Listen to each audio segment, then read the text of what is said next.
Welcome back to another episode of the Art Inside the Craft podcast. I'm your host, Jeremy Glazier, and this is episode number 21. This is a long overdue episode with the extremely talented Andy Aledort. This episode could be considered a companion piece to episode 20 that I did with Andy's co-author, Alan Paul, for the book Texas Flood, The Inside Story of Stevie Ray Vaughan. And while my intention for this episode was to talk mainly about the book, Andy has so many incredible stories and lessons to share that we talk about everything from our first meeting at Applehead Studios to the many legends of guitar he's played with, and more knowledge of what creating music is about than I could soak in with one listen. So sit back and enjoy this conversation with author and guitar legend Andy Aledort. Yeah. So what was your role up at Applehead that day? Well, actually, I was just there as just a viewer, but it's kind of funny that I ended up showing up late. I was working a 9 to 5 then, and so I showed up late. So I had I had messaged Michael and told him, hey, I'm coming up, but I'm going to be late. I don't want to interrupt anybody that's recording or anything going on. He's like, just come into like this door. They'll take care of you. Yeah. And so they got me into the control area because that's just all that was left at the time. And so I ended up just spending the 2 days there, which was super cool. Oh, cool. Yeah.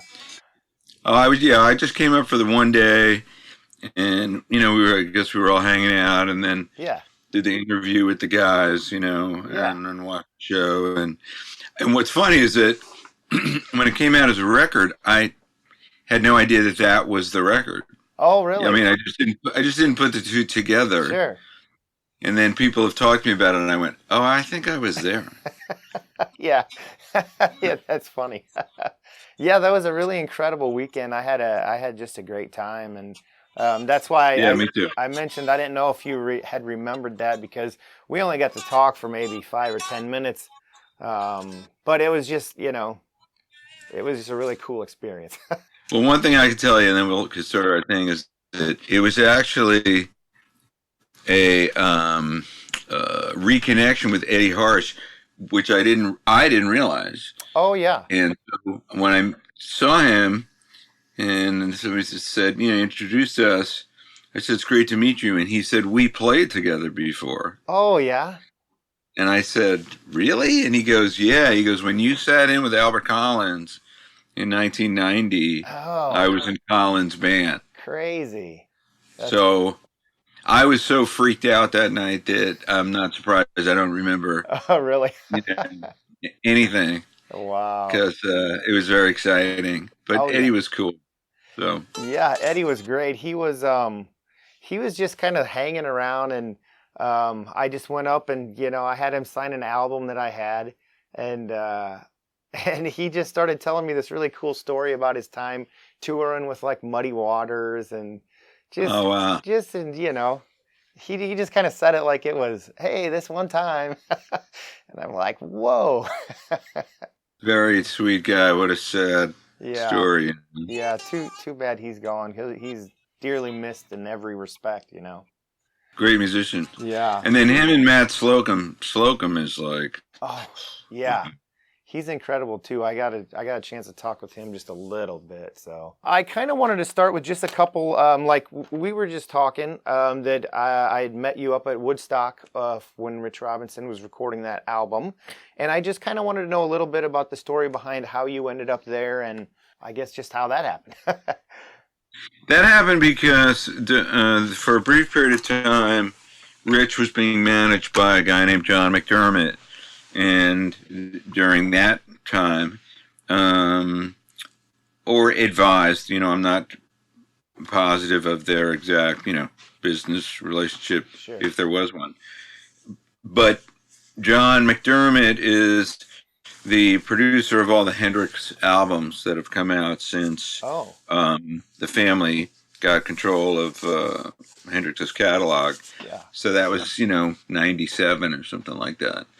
And so I've known John a very long time, and I've participated in a lot of the Jimi Hendrix tribute tours and wrote liner notes and done all kinds of stuff with John over the years. So he just called one day and told me he was working with Rich, and told me what, was happening. They were going to shoot this Magpie Salute thing at Applehead in Woodstock, which would be videoed and then would be simultaneously recorded for an album and performed in front of an audience, all of which is really a fantastic thing. It's cool for everybody. Yeah. And he wanted me to interview Rich Robinson. And then I think when I was there, they decided that after talking to Rich for about a half hour, Mark Ford would come in or something, because that's my recollection of it anyway, is that it started just talking to Rich, and then Mark joined us, and then it was the three of us. Yeah. And that it was all filmed. So that's the reason I went there. John McDermott is an old friend. He was working with Rich. He said, "You want to do it?" And I said, "Sure." And I had never met Rich, but we did open for the Black Crowes on one of those Jimi Hendrix tribute tours in 2001 in Seattle. It's funny, Jeremy, because I just, on my website, which I encourage everyone to go to, andyaledort.com, I put up a picture of me and Buddy Miles from Seattle from 2001.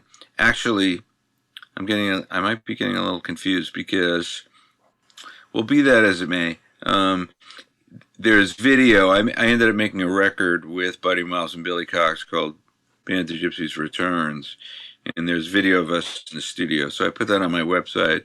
But the picture is from that event, and we opened for the Black Crowes. And at that time, Andy Haas was playing bass for the Crowes, and Audley Freed was playing guitar. Yeah. And so I met them both that day. And then subsequently, they both became really good friends, which is cool. Cool.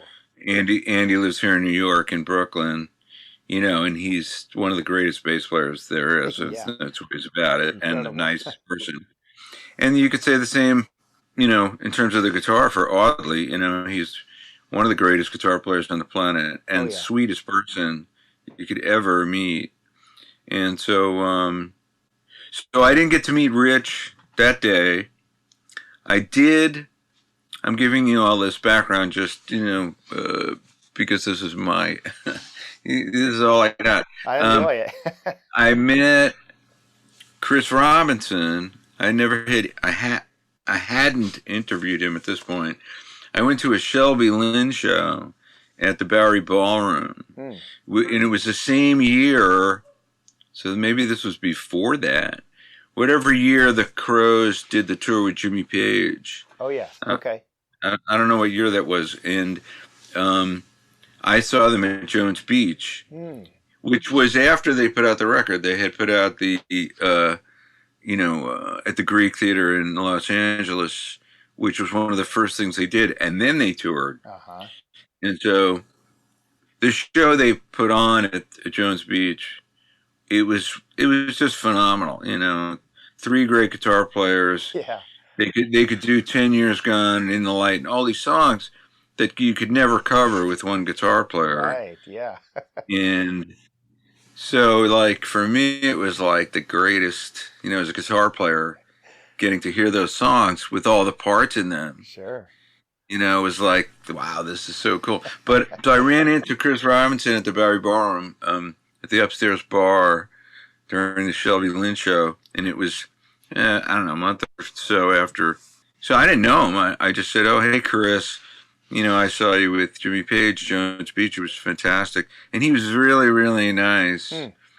And, I'll tell you one thing that was so memorable about the show was while they were playing, every guy in the Black Crowes was just staring at Jimmy Page, the whole time. Chris would sing a line and he'd look at Jimmy. He's singing that. But Jimmy wasn't looking at anyone. Why would he? He knows everything. So he's just smiling and playing, looking ahead. He never looked at them, hardly ever. Oh, that's so cool. And then I ended up interviewing Chris Robinson twice in recent years for his Barefoot in the Head, Chris Robinson Brotherhood album, and then the last one, Servants of the Sun. And on a very somber note, I became friends with Neil Casal, which was great, because Neil, is another guy who, Neil was a phenomenal musician and a phenomenal guy. Like, he was the coolest.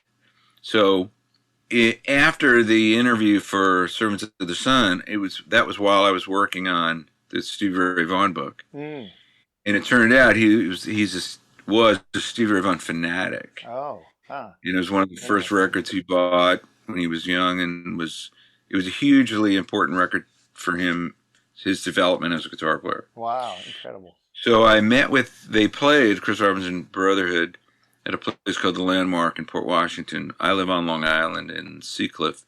So very close, like less than 10 minutes from here. And I went, and I had advanced readers, so I brought him one for Neil. And he was so happy about it, really excited. And then we spoke a lot afterwards. So it was a terrible shock, when he passed. But so my first experience with Rich, getting to know him and talk to him, was at Applehead. There at Applehead, yeah. And that is a really great environment. I mean, it just is such a cool place, and with all those players that were there, it was just incredible. And I'm actually scheduled sometime to talk to Nico very soon as well. I've connected with him. Yeah, I love that guy. Oh, he's so good. just he's so good. He's phenomenal. What a nice person and a great musician. And he added so much. Yeah, that guy's cool. Yeah, it's really, for me, like, so I told you I'm 46. So when I started really getting into playing guitar, those, like the Black Crowes, that was it. Like, that was the band.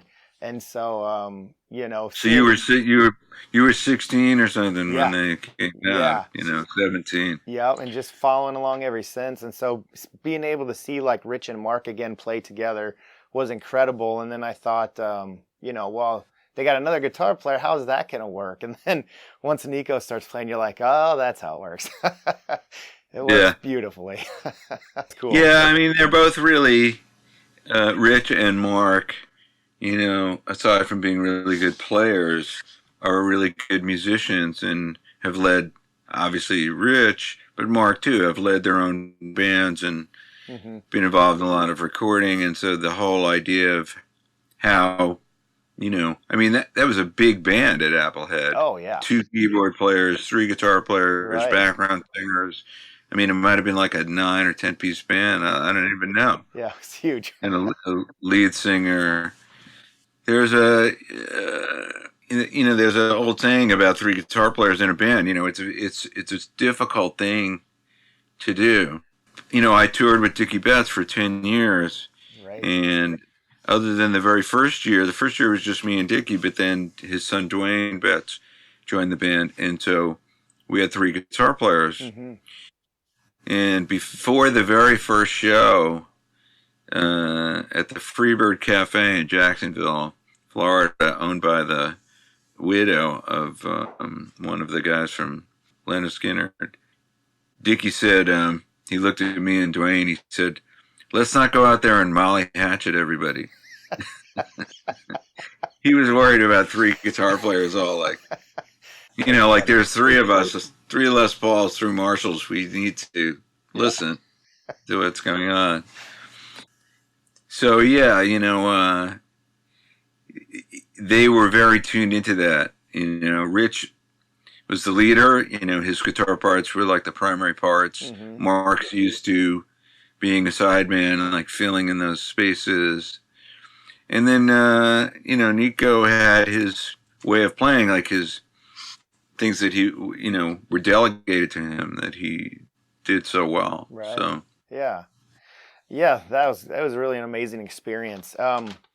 The other thing I was kind of, I've been watching your videos for a long time, obviously, trying to pick up all the little tricks and learn how to do stuff in my basement and now my attic. And so over the years, you've put out a number of incredible lessons. So how do you as a guitar player kind of approach all of those different feels and different ways that people play? And I mean, from my perspective, just nail them, because every time I watch it, it's like, oh my gosh, that's the sound. Those are the notes. That's it. Well, I mean, it goes back to, when I was young.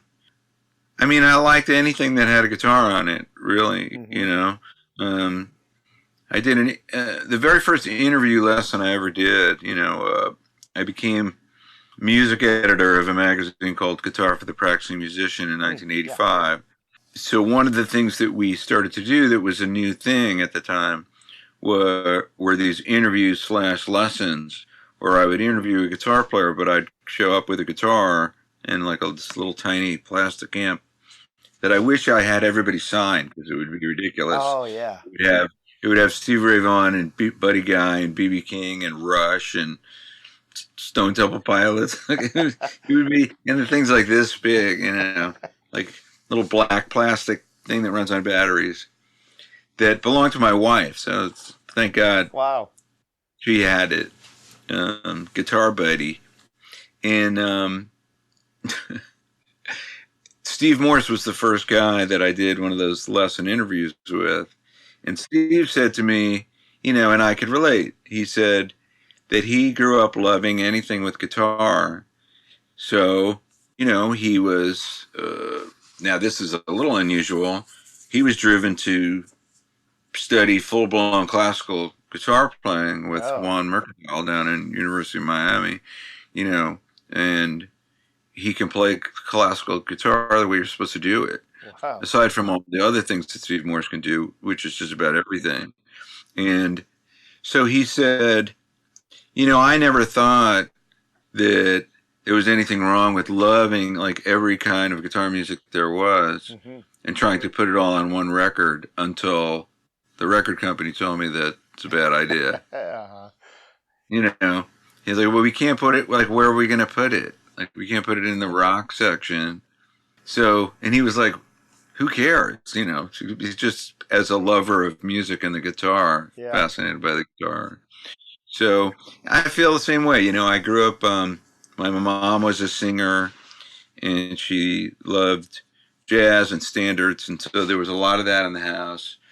And I like that music a lot, Tony Bennett and Ella Fitzgerald, but she had Chet Atkins records, she had blues records, she had Lead Belly and Josh White and Sonny Terry, Brownie McGee. Like, all of this is before the Beatles even showed up. I was just a little kid. We'd listen to classical music when we had dinner. So that would be like listening to Bach and something. I liked it all. It was all great. I wasn't thinking about anything. So that was back there, in my back of my mind. And then the Beatles came out, and that changed everything. And every walking human on the planet became a Beatles fanatic, pretty much. Quickly followed by the Stones and the Who, and then you get to 66, 67, and you have Cream, and then you have Hendrix. It just was like every few months, it was like to the power of 10, there was more and more stuff. Sure. It's just really insane when you think about, even if you just take a slice, like between 1964 and 1967, and look at the records that came out. Yeah. The Beatles and the Stones, but then also Jethro Tull or King Crimson, or the blues records that came out, like B.B. King, Albert King, and then jazz and fusion records too, which I was a fan of. Everything from Joe Pass to Miles Davis, and by the time you get to 69 Bitches Brew, you have John McLaughlin. And so just my appreciation for all of these sounds, led me on these investigations. With your guitar, you go off on your little journey trying to, pan for gold, and learn stuff. And then I was also writing stuff out, which was helpful. And then I have to say, my first guitar teacher when I was 11 was like a full-blown Joe Pass jazz chord melody, phenomenal player and a great teacher, a guy named Joe Monk, who taught for probably 5 generations of people, from like the late 50s until the early 2000s. Wow. He taught, and he's like the 1 degree of separation, literally, this is no exaggeration, between thousands and thousands and thousands of players, different generations. Like my first girlfriend, the guy she ended up marrying, he took lessons from Joe Monk. And then my wife, 2 of her brothers took lessons from Joe Monk when they were young, Like, and he was very funny, but he had a 1953 ES 175, played through an Ampeg Gemini 2 amp, and he had this song list taped to the horn of his guitar, 100 standards. And if you go to joemonk.com, you can actually hear him. There is a live recording that his students, cool. I'll do former students put this website together. And what I realized, because, I ended up teaching a lot over the years and doing all these instructional projects, like you mentioned, doing a lot of instructional DVDs and lessons in the magazines, stuff like that. And I realized that my only other teacher I ever had was Pat Martino, jazz guitar, some people think the greatest jazz guitar player ever. Certainly up there. In 1978, I took lessons from him in his apartment for a few months, and I was already a huge fan, Pat Martino.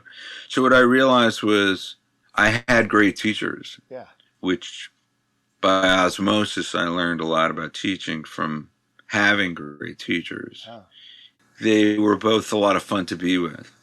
They made you feel like music was, if you had music, everything was cool.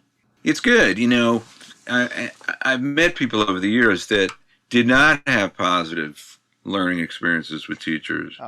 Would end up feeling too frustrated because it's hard, it's easy to get discouraged. It's a lot of work. But if you remember that and you can key into that, just that feeling of how great music is, whatever it is, everybody's taste is different. We grow up at different times, so the music we're exposed to, different notches across the spectrum of the musical history, everybody's a little different, but it doesn't matter. Somebody asked Frank Zappa once, if you're just learning how to play guitar, should you start with trying to learn how to play the mother's music, which is complicated, or should you play simple music? And he said, you should play with the music you like, even if you're a beginner. Right. And he said, when I was a beginner, I liked Elmore James and Johnny Guitar Watson. So that's what I learned. Yeah. For me, that's kind of interesting you say that, because until I kind of hooked into some of those bands like the Black Crowes, the Jayhawks, bands like even the Mother Hips, all that was around me at that time was hair metal. And I had, which I still have, is my dad's 1974 Yamaha FG201. And trying to learn stuff that's off the radio with that, it was like, God, I'm never gonna be able to play this stuff. And so it kind of took me evolving to that point where I was like, well, that stuff's what's popular. That's what's on the cover of every guitar magazine, but I need to follow this other stuff. Were you playing Every Rose Has Its Thorn? Oh, unfortunately, yes.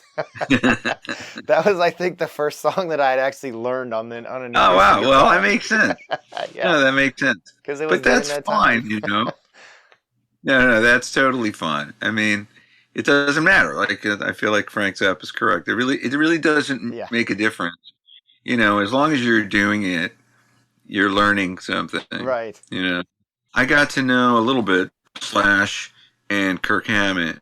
And I can tell you that the cool thing about both those guys, or that they have in common, is that they're just guitar players. They love the guitar. They're really easygoing guys, nice guys. And you can tell, that they really, they just love the guitar. Whether you end up being a Metallica fan or not, or a Guns N' Roses fan or not.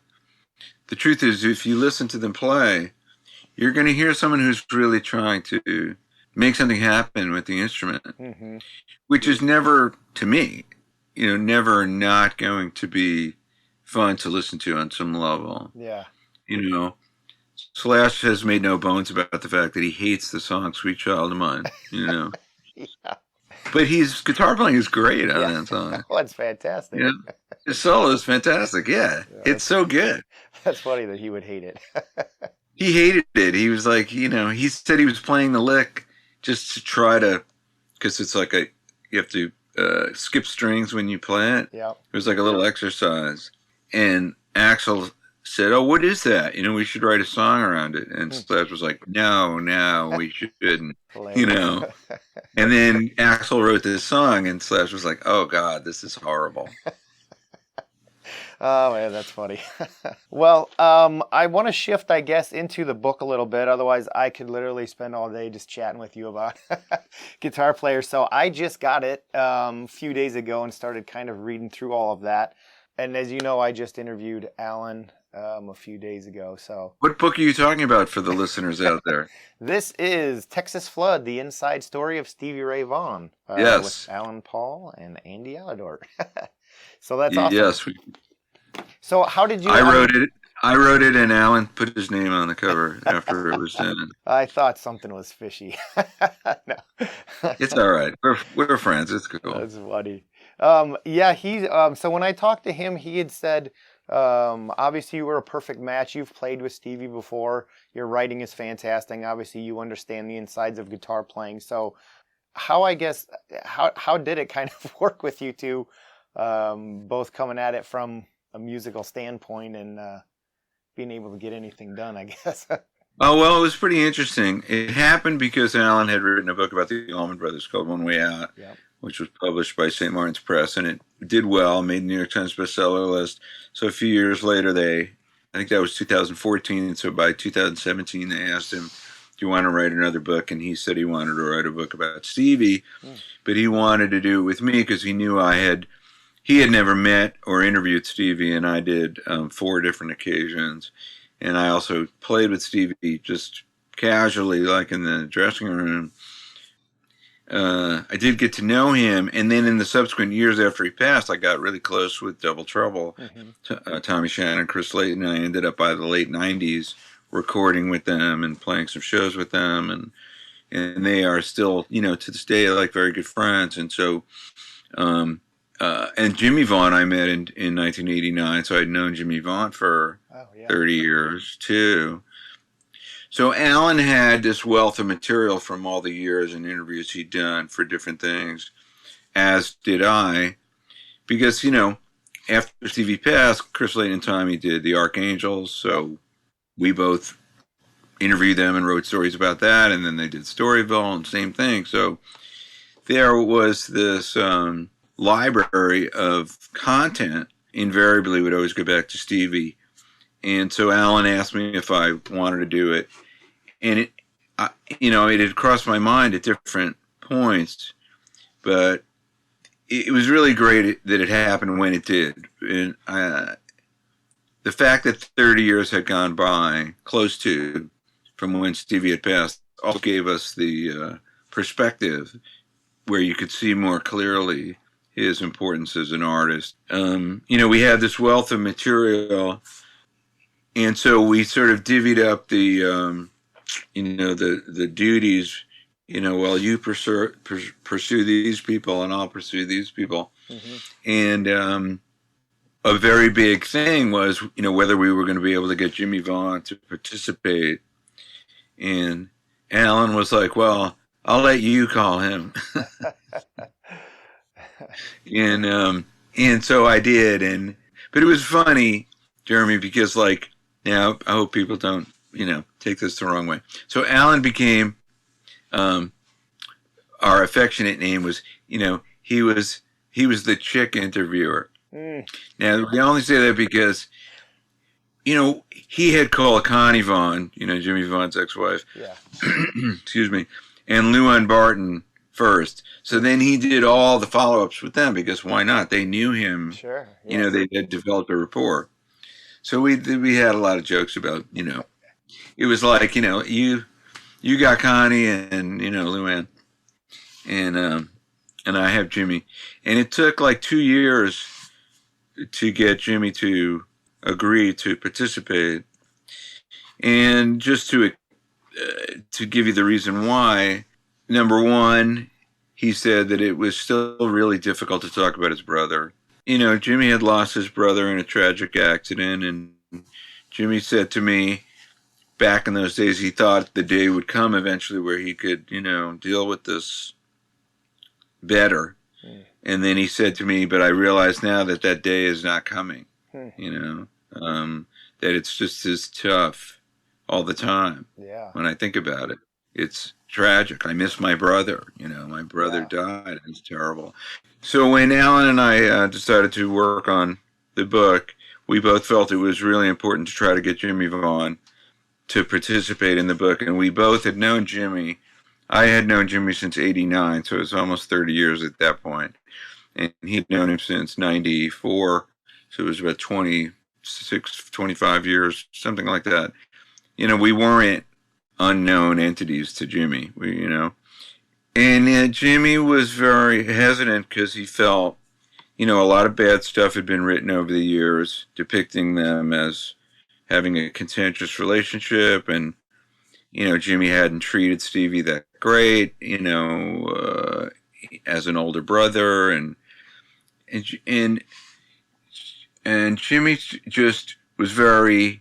He felt that the die had been cast, and that people had their opinions and their understandings, and that, you know, like you can't fight City Hall, right? You know, and he was very upset, you know, and I said, listen, Jimmy, I talked to Stevie about your relationship. I talked to you about your relationship. I talked to the two of you together at the same time about your relationship because I interviewed the two of them. I think the only interview they did together for Family Style was the one I did with them. Wow. And I said, you know, I know the true nature of your relationship, or, you know, I have a better idea. And that's the story we're going to tell in the book, you know, that you guys loved each other and had each other's back all the time. And, you know, anytime Stevie or him, and I should throw in, you know, Alan wrote a book about the Allman Brothers, so he didn't get to meet Duane Allman, but he got intimately familiar with the relationship between Duane and Greg Allman, which by all accounts was a typical big brother, little brother relationship where they fought a lot. Yeah. And there were periods of time where they wouldn't speak to each other, you know. I mean, and then I got to know a guy who I got to become friends with, which was amazing for me. It was Johnny Winter, you know, one of my biggest heroes. And so, and I got to know Edgar too, and I got to play with Edgar. And, you know, so I got to speak with Johnny at length about his relationship with his brother. And in all three of these examples, Duane and Greg Allman, Johnny and Edgar Winter, Jimmy and Stevie Ray Vaughan, you know, to the younger brother, the older brother is the greatest thing that ever happened. Sure. You know?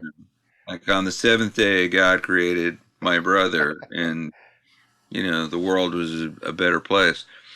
But to the older brother, the younger brother is just like someone who's annoying. You know, my little brother is so annoying.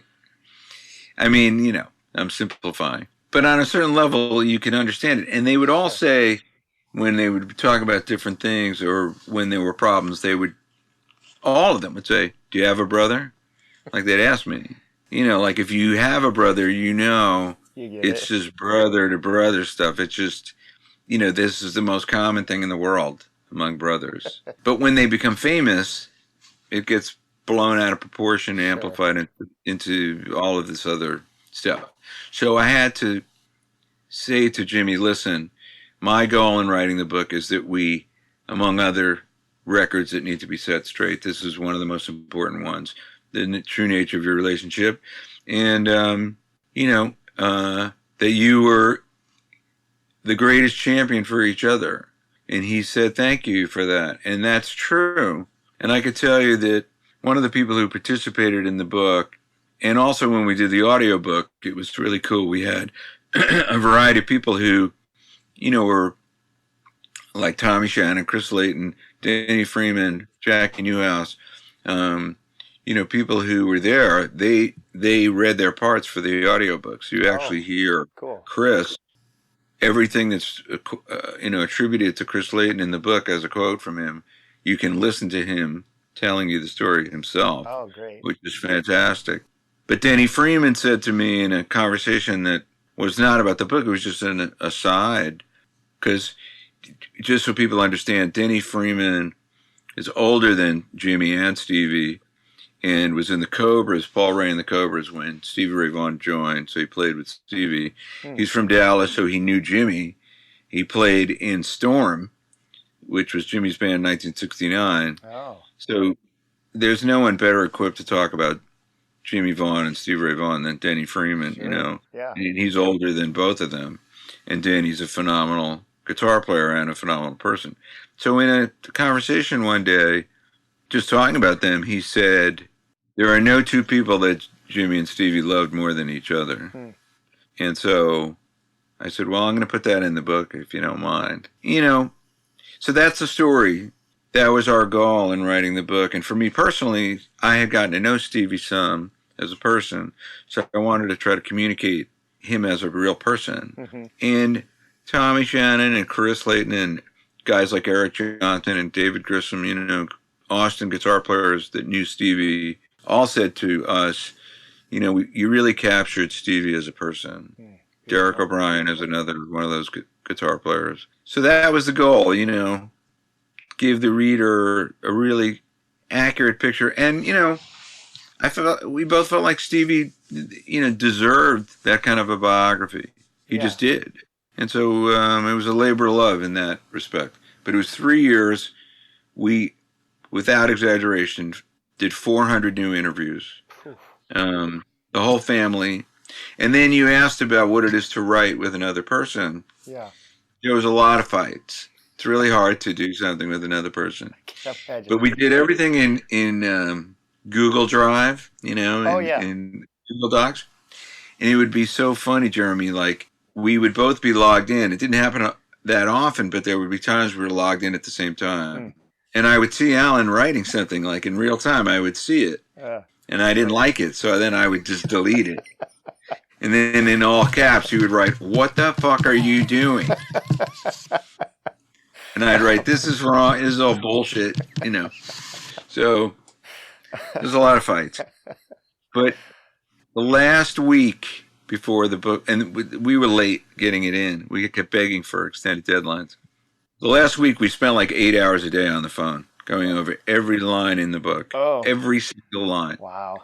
And it got to the point, and this is not unlike, you know, if you've ever worked on a record and writing songs, and, you know, when you are writing songs, of course you don't have unless you do this on purpose, you know, people write songs and then eventually they say, I want to make a record, and then they see how the songs sequence together. And there are going to be songs that maybe don't belong with those other songs. Like it's just the record's better if it be, you know, something could be better by omission. You know, less can be more. But we had all these puzzle pieces, thousands of quotes. And it got to the point where we were on the same page, where we would say, hey, if we take this quote from Tommy and drop it 5 quotes later, then we could take out all of this stuff because it completely changes the flow of the story. Yeah, you bet. And you start to see these, it's like a table in front of you of all of these pieces that you have to have a free approach to. Well, it could be like this, it could be like this, it could be like this, it could be like this. Like, don't be married to anything or be defensive, you know, try not to be, oh, well, my way, I want it to be my way, you know.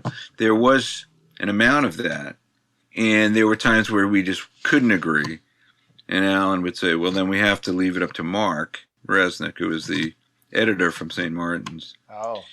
And I have to say that Mark agreed with me all the time. Really? Which would really make Alan angry.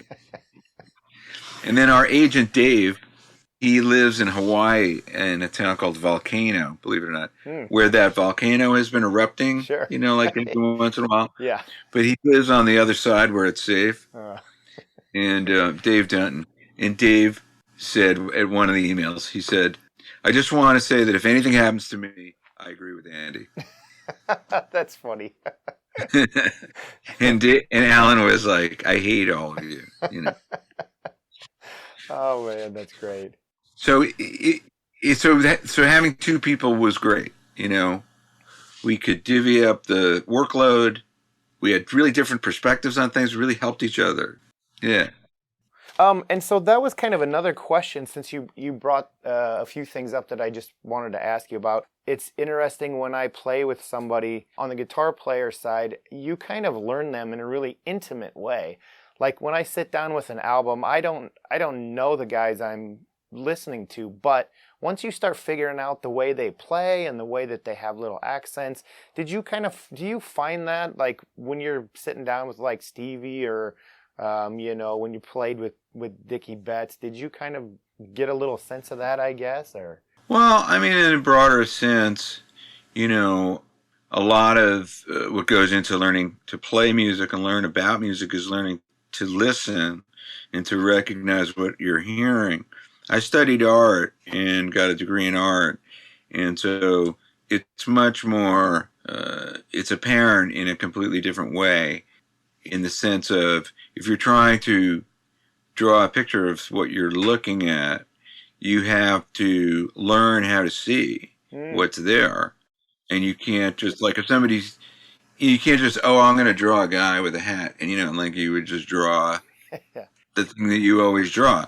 You actually, you have to take all that away, any preconceptions of anything, and really learn to see what's there to draw it.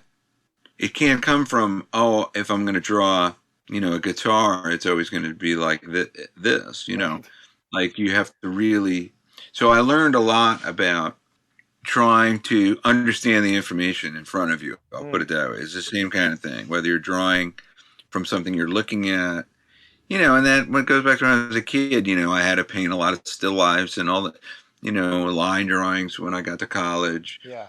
Draw what you see, draw what's there, learn to recognize what's there. Don't just draw what you think is there, which is fun too, but it's not the same thing as learning from, in a unprejudiced way, what's in front of you, and trying to get better and better at seeing what's in front of you or hearing what's in front of you, and not filling in that gap with information that's already in there. Right.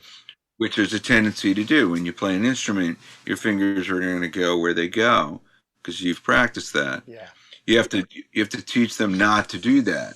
You have to. I don't know. It's. I guess it's like someone who's a mimic, and they're really good at mimicking the way someone speaks or the cadence of their language or something like that. You have to really listen to what it is to then say, that's what that is, and when I do it like this, I'll give you a really good example. I was interviewing B.B. King, and for some reason, I don't know why I decided to do this. I said, I'm going to write down, for me, like 5 classic B.B. King licks, and then when I interviewed him, I'll play the licks and ask him about them. Without thinking, I'm going to sit in front of B.B. King and play B.B. King licks. Like, I didn't even think of that, like what that would be like. And so I said, B.B., I have these specific licks that you play, and I want to see if you have anything you could tell me about them or say about them. So I play the first lick, and he goes, play it again. So then I do, and he goes, all right. He goes, like, on the third note, just stay a little longer. Do it again. And then I did, and then he goes, all right. Now on the next note, like when you vibrato, like don't vibrato right away, like just wait, and then vibrato, but then play the next notes like faster. And now everyone's watching, the photographer and the other people that were there, and like everyone. And now I'm sitting there like B.B. King's just looking at me like, go ahead, play my lick for me.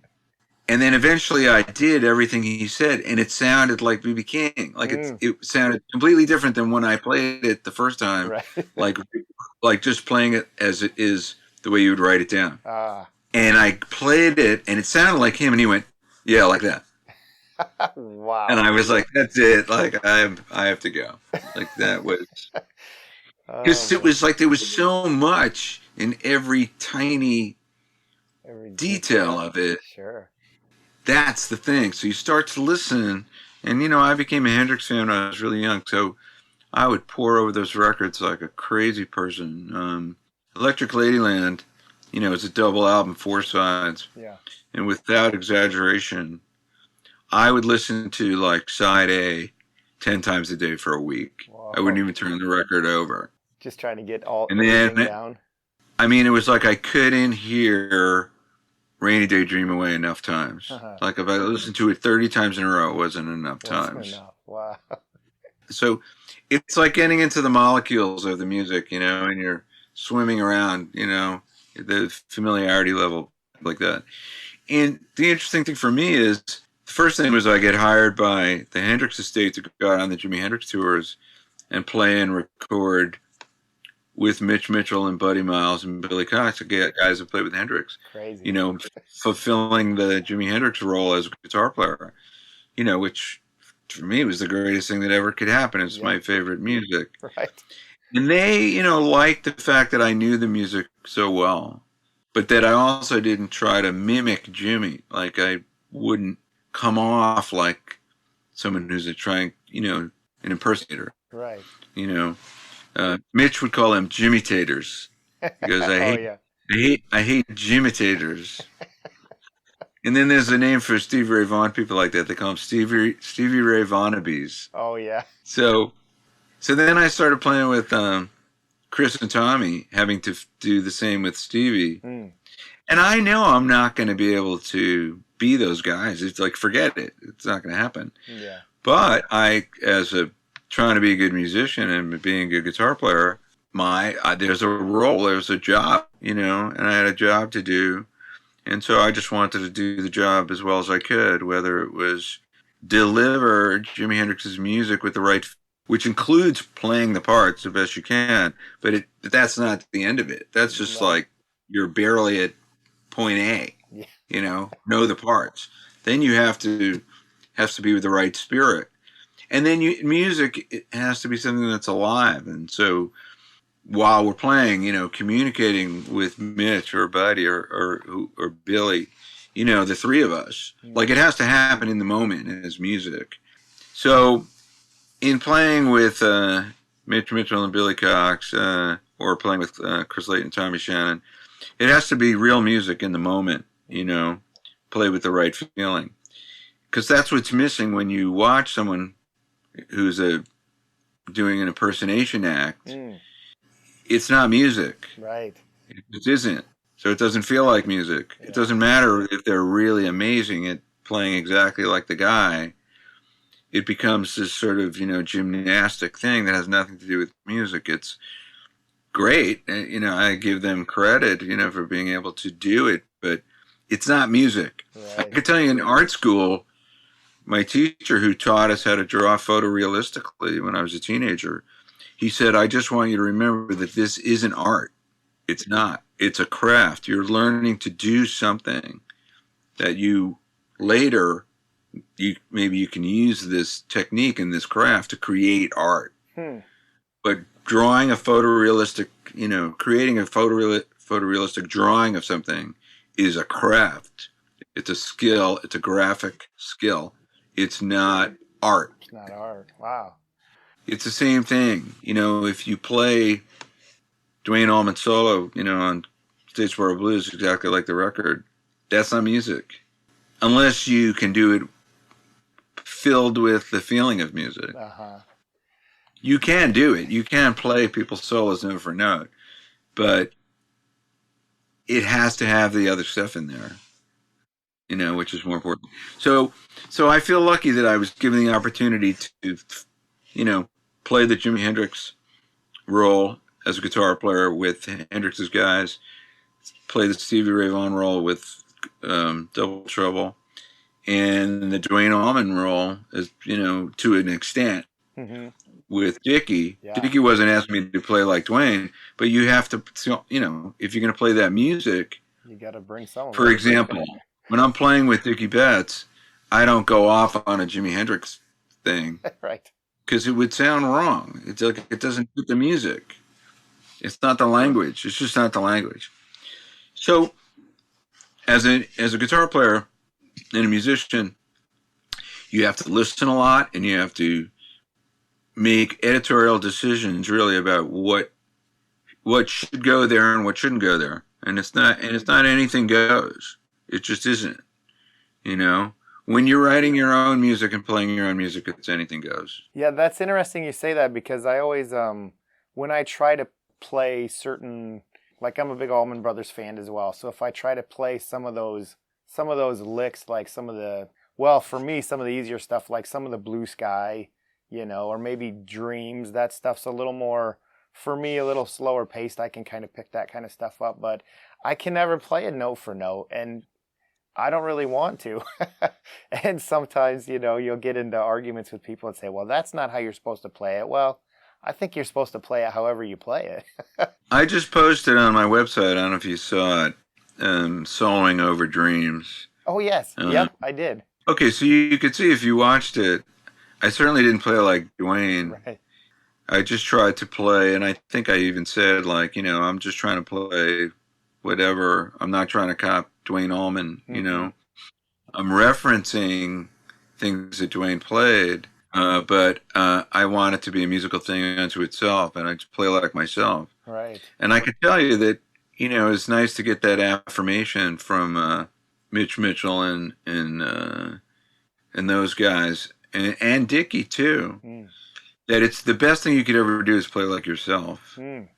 You know, because that's going to sound like music. Right. You know, it's going to be music in the moment. It's going to be a real thing. You're communicating something. You have the opportunity to communicate to the listener something.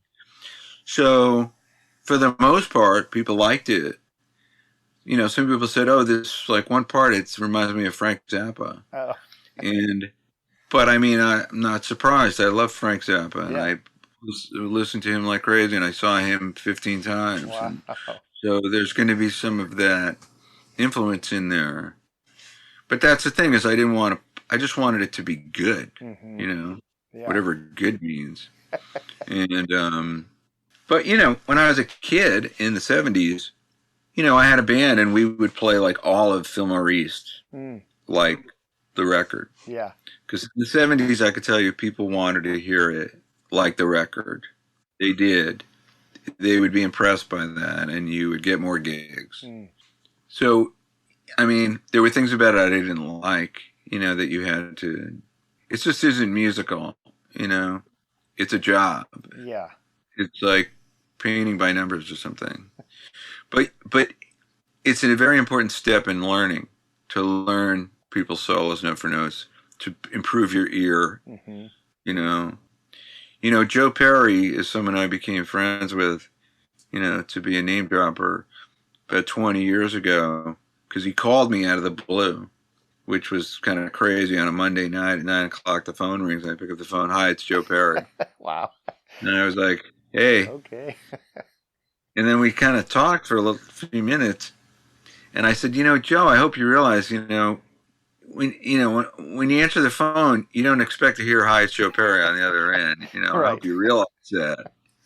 And he started laughing. And Joe's a really, really good guy. And so he said he was calling me because he wanted to know if I would teach him some things on guitar that he didn't know how to do. And he said, and this was amazing to me, he said, "I've had more success than I ever could have dreamt of when I was young, you know, times a million. Sure. But I still can't do what I set out to do when I started. I can't play the way I want to play. I can't sound the way I want to sound." Wow. And he said, "You have learned, because I've listened to your instructional stuff, you know, if you're going to replicate Jeff Beck or Leslie West or Johnny Winter or Jimi Hendrix, it sounds like the guy. So, you know, would you come up here and we'll just sit around and play guitars, and you'd show me a lot of stuff." And so I did, and we played for 12 hours straight. Wow. With one break for dinner. But he was like, "Play the Crossroads solo. Like, play Crossroads by Cream from beginning to end."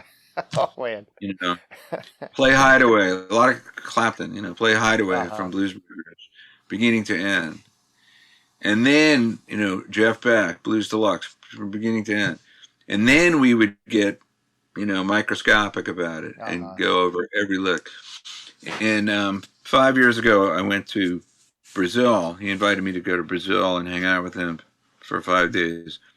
And so I did.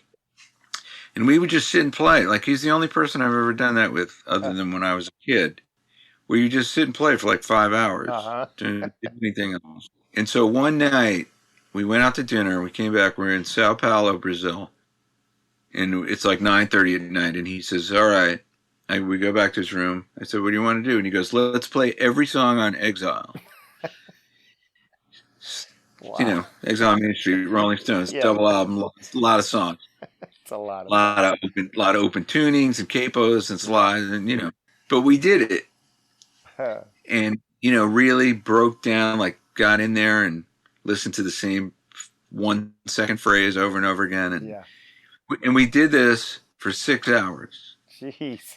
And now it's 3:30 in the morning, and we're both just like this, like, ow. And Joe's like, you think we should stop? And I go, yeah, but we have to play Hand of Fate. Just that one more. So we played Hand of Fate, and then we went to bed. Cool. You know Hand of Fate, right? Yeah. How great is that? Man, that's incredible. But I mean, that's probably why you're so good at what you do, is just getting in there and soaking all that stuff in. And when I decided probably 3 years ago, and I'm still not good at it, but about 3 years ago, I said, I want to learn how to play slide. I've always loved playing slide. I'm just going to sit down and learn it. And I had an app on my phone or whatever, and it was literally just slowing down like the beginning of, now I can't think of it.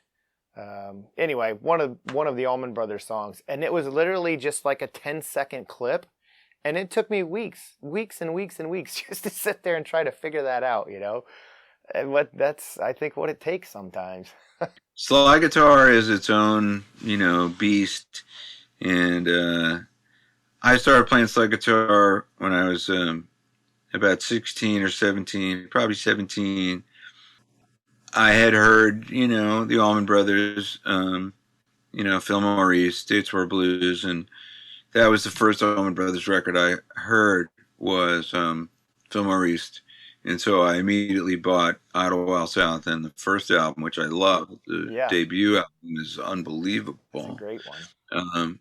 Oh my God, so many amazing songs. But I also was a Johnny Winter fan, and, you know, was trying to do like Highway 61 from Second Winter. And so I knew Johnny wore a metal slide on his pinky. So I bought a chrome slide to wear on my pinky. And I played like that for decades. And, you know, learned about open tunings and stuff. And then in 2003, I had met him in 1990, Warren Haynes.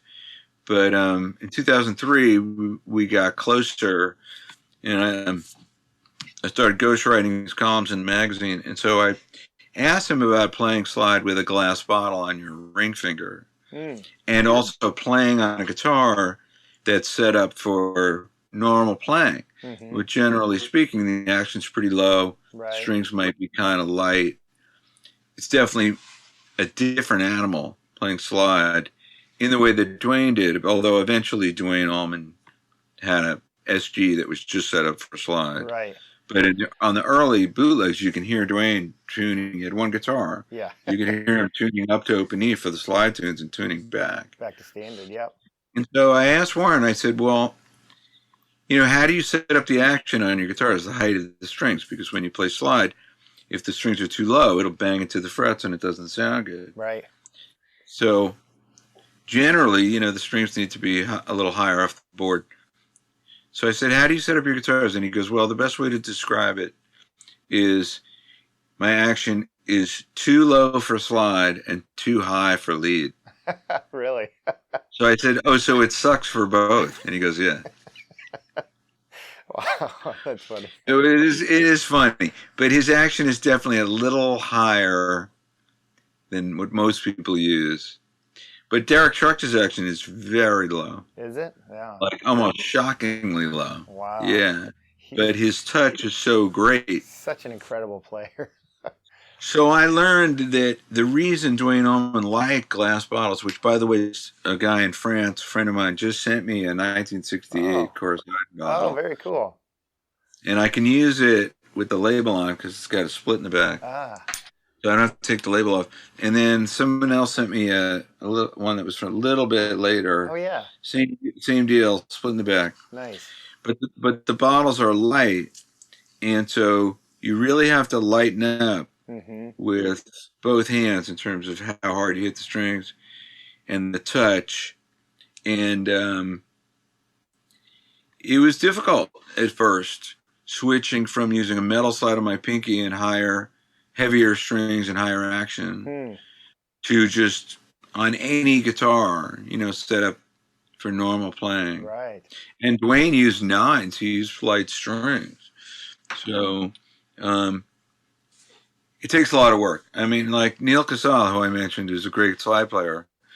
And I was talking to him once, and he was complaining about his slide playing, that he was frustrated by it. And I said, Neil, I feel like when I'm playing slide guitar, if I'm not putting 100% of my concentration into it, like it's something bad's going to happen. And something invariably goes wrong at some point anyway, because it's just it's really difficult to have it in 100% control. Yeah. It just is. And he laughed and he said, I'm glad you feel that way because I feel the same way. That's funny. So with Dickie, it was cool because he didn't want to play slide. And he's a phenomenal slide player. Sure, yeah. But he didn't want to. He wanted to have a slide guitar player. And he never had one. Because Dan Toller, who was a phenomenal guitar player, who was in Great Southern and then played with him later, never played slide.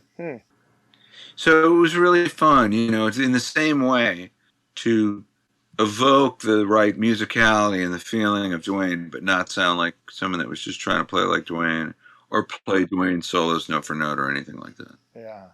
Yeah, that's really incredible. Well, just to, I guess, kind of, I don't want to take up your whole day. Like I said, I could literally do this all day, but yeah, it's fun. So, yeah, the book is out now everywhere. Everybody can grab it. Amazon, or people can go to my website. I encourage everybody to go to my website anyway, AndyAledort.com. You can order the Stevie Ray Vaughan book there. You can order my DVDs. I've done DVDs for True Fire. All the Guitar World DVDs that I did are now available through Alfred Music, so great. Most of them are still available. They're just not available from Guitar World. And Amazon, of course. And then I have an album, Put a Sock in It's on iTunes now. But links to all those things are on my website. And on my site, I started writing a new book. So there's excerpts from the new book on the site and on the blog post. That's going to be called World on a String. So there's a chapter on my site about the day I spent with Willie Nelson, which was just a fantastic experience. Beautiful. And I wrote a long piece about playing with Dickie, how I got the gig, and just some of the early experiences with him, almost getting arrested the first night, things like that. A lot of fun stuff. That's good. But Jeremy, thank you. It's really good to talk to you and nice to see you. And yeah, you too. Reach out anytime, about anything. I can't express enough gratitude to Andy Aledort for spending so much time answering my questions and pulling back the veil on how he's able to do the things that he does. If you're a guitar player or thinking about picking one up, AndyAledort.com is full of content to help you get where you want to be. I've been reading and following his lessons for the better part of 25 years, and his knowledge and love for the guitar, in my opinion, makes him one of the best out there. As for me, I have to thank my sponsor, Black Cat Bone Productions, and you can always follow along on Instagram for more photos and projects that are in the works. Many more episodes are coming out, so please stay tuned, and I'll catch you all down the road.